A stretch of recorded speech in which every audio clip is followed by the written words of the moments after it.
All right, howdy, howdy. It is time for your midday mindset with your girl, Cassandra Renee. Hello, hello. I think we are live right about now. Let's just make sure right here.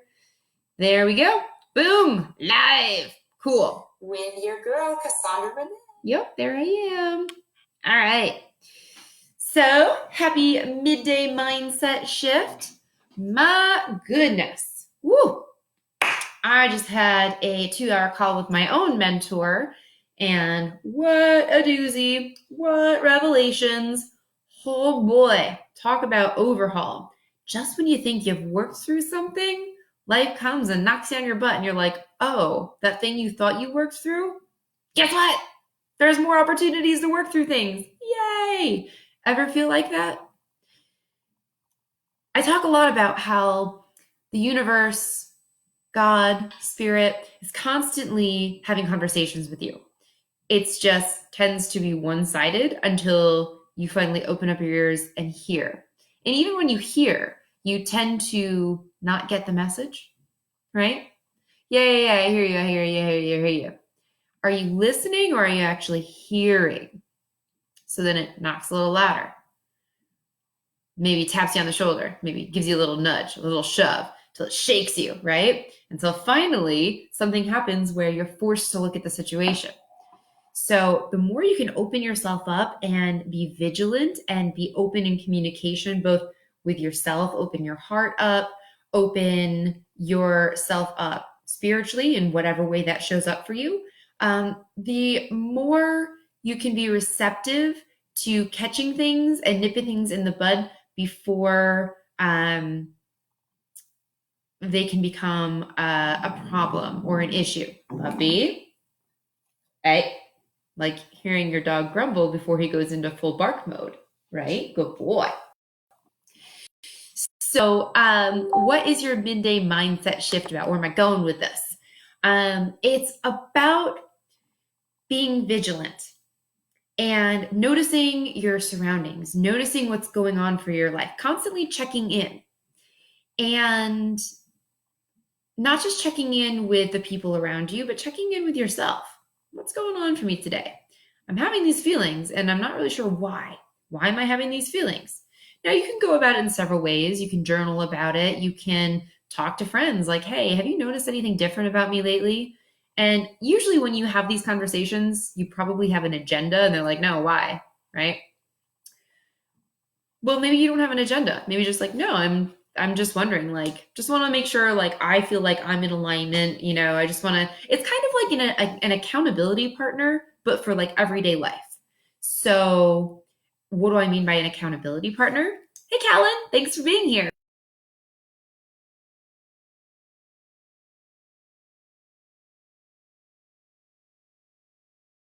Programs, business mentorship programs, anything like that, often they'll find somebody to hold them accountable. So you kind of buddy up with somebody. I didn't mean to use that word twice. But hey, Jen, thanks for being here, love. Basically, you find somebody that has either, they don't have to be aligned with you or similar goals. They don't even have to be in the same industry with you if we're talking business, but somebody that can hold you accountable. Whether you are both going after different businesses, totally different industries, or somebody that is just very reliable. Could be a best friend. Sometimes I found, for me personally, my best friends are actually some of the most unreliable people. I cannot use my best friends as my accountability partners. Now, I know if anything ever happens, hey, Leanne, good to see you here. I know that if anything ever happens, traumatically, life-wise, they'll be there for me. But reliably, like on a weekly call or a daily check-in, no. I love them dearly, can't count on them.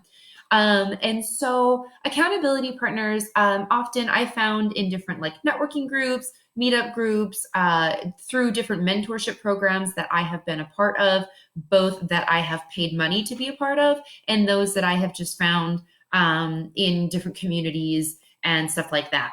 So if you can decide, first you have to decide, well, what is it that I have to, that what I'm looking to be held accountable for? Now, I've even found accountability partners in certain types of planners, right? I have journals like this planner right here actually has an accountability section for drinking 8 glasses of water. Like, I mean, that's a little extreme, and no, I don't actually follow that. But you can use that as like, okay, check off like what are your priorities that you have to do? Check that off. Like you can use certain things like that. There's also the desire map, which is actually kind of my accountability tracker for my own personal feelings. But if you're not super disciplined, hi, David. Thanks for being here. Thanks for the love. If you're not someone who's super self-disciplined, it's good to have an accountability partner who is an actual human. And there are actually different apps and programs that you can go into where you can just get an assigned random person, or you can meet up with the same particular person each time. And those are kind of helpful too. Sometimes it's even more helpful to have a stranger that's like, I don't even know this person, but we meet up every day at this time and we just check in. Sometimes it's just a quick text. Hey, did you work? Great. Yes, cool.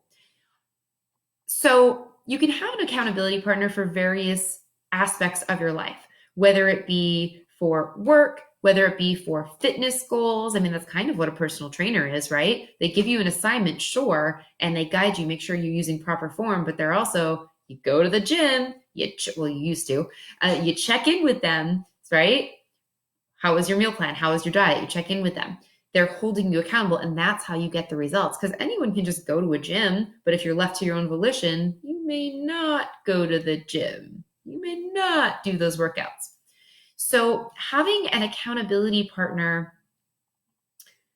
in a fashion for everyday emotional stability, everyday emotional alignment is also really useful, especially in times like this, where people are facing unprecedented emotional issues, unprecedented, even intellectual issues.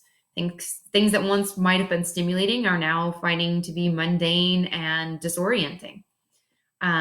It's very real for a lot of people. People are thinking thoughts that they never thought that they would think anymore.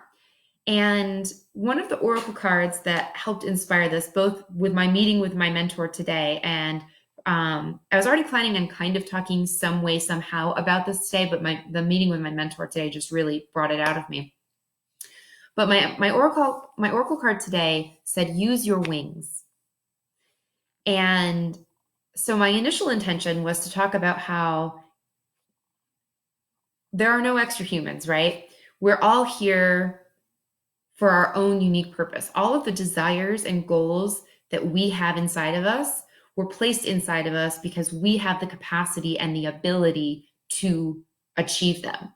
They wouldn't reside within us if we were not capable of them, because we do not reside on this earth for no reason.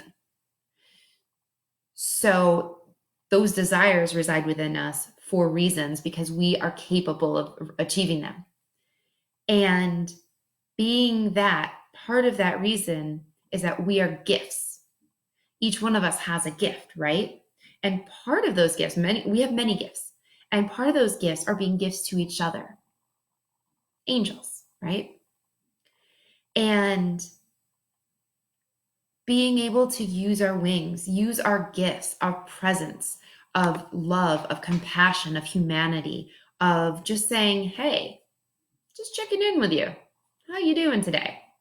I've talked in previous Midday Mindset episodes about how it's really great to do, I do what I call love texts, where, throughout the day, either randomly or systematically, or however you decide, reach out to 1 or 2 or maybe 3 or 5, however you would like, and send out heartfelt messages to people, whether they're your best friends or, even better, people that you don't ever normally really talk to, just to touch base.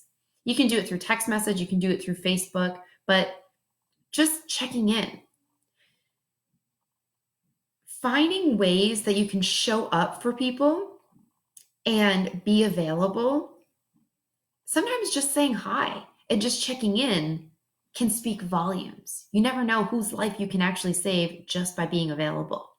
So you can create a kind of relationship dynamic, whether it's with a total stranger or with someone that is an acquaintance or a best friend, simply by checking in with them, both in regular everyday life and in times such as this.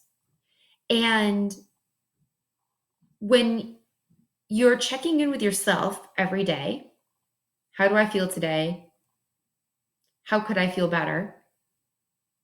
And at least one other person, whether, and it's a good idea. I actually recommend having one solid person that you're always checking in with. Like that's your accountability person, right? Your person that you're just like, all right, are we still on the up and up? Like scale of 1 to 10, how we feel today? What can we do? How can we challenge each other to be better, to do better, to feel better, to be our best selves in the world? And you're not feeling so hot today. You want to talk about it? How can we, and it doesn't have to be this long drawn out thing. It can just be like, hey, but you have to make a promise to each other to always be real about it. Like if you're normally an 8 and for whatever reason, even if you don't understand it, you're at a 3 today, you have to own that 3, right? We're so afraid of keeping up appearances. And this is why it's often easier to talk about it with a total stranger. We're so afraid of judgment and of having to put on this facade of keeping our together that, oh, no, everything's fine, everything's fine, everything's fine. And it's one thing to have PMA, positive mental attitude, and saying that everything is fine and then, faking it till you make it. I hate that. I think that's so dumb. No, you have to believe it to feel it. I don't believe in faking it, but I do believe in creating those new neurological pathways. Not sure what I mean by that? Send me a message. We'll dive into it deeper because this is just a little quickie for you today. But the more you bring it into your awareness, the better and the more concrete it'll become. So practice doesn't make perfect, guys. Practice makes permanent. So the more you build the awareness. So we're so conditioned to be worried about what other people think about us that we say we're fine when we're really not fine. So making a vow to be totally honest and totally transparent and checking in can make all the difference. Even just acknowledging that can automatically raise you from a 3 to a 4. And that's where that conversation can begin. So use your wings, be someone's angel today. Check in with yourself and check in with somebody else. And if you are curious about how you can go ahead and cultivate that and be someone's angel, I've got great news for you. I've put together a sort of program. Now, it doesn't have to be just a feelings type of thing. Talking about building new neurological pathways, talking about creating a community and accountability partners. Yesterday, I just launched the 66 days of PMA. It takes, statistically speaking, it takes 66 days on average to build a habit, which means for some people it takes less, some people it takes longer. 66 days of PMA is a brand new program I just launched where you can get in with a community of supportive help of people just like you that have various goals that you would like to achieve, that you know that you have to build new foundations, new neurological pathways, new habits, new programming to get you there, whether it's during quarantine or after quarantine, that you can actually hit the ground running and make your goals achievable, if not achieve them beforehand. So if you're interested, send me a message and we'll get you going with that. And one other thing, since our coaching was in high demand and other people had things come up that weren't able to make it, there's going to be another free coaching, live coaching one-on-one with me, which, by the way, the 66 days of PMA comes with live coaching with me and a customized success plan every single day for the 66 days. So I'm super excited about that. But yes, I'm launching another free webinar with live group coaching with you guys this Friday, same time as before. So 4 p.m. Pacific Standard Time, 7 p.m. Eastern Standard Time. Interested in that? Send me a message with your email so I can send you the email for that. That's my time, guys. Stay tuned because up next we're doing a small business interview. So stay tuned for moi and Bo, and I'll see you in a minute. As always, cough in your elbow, wash your hands, and stay the home. Love y'all.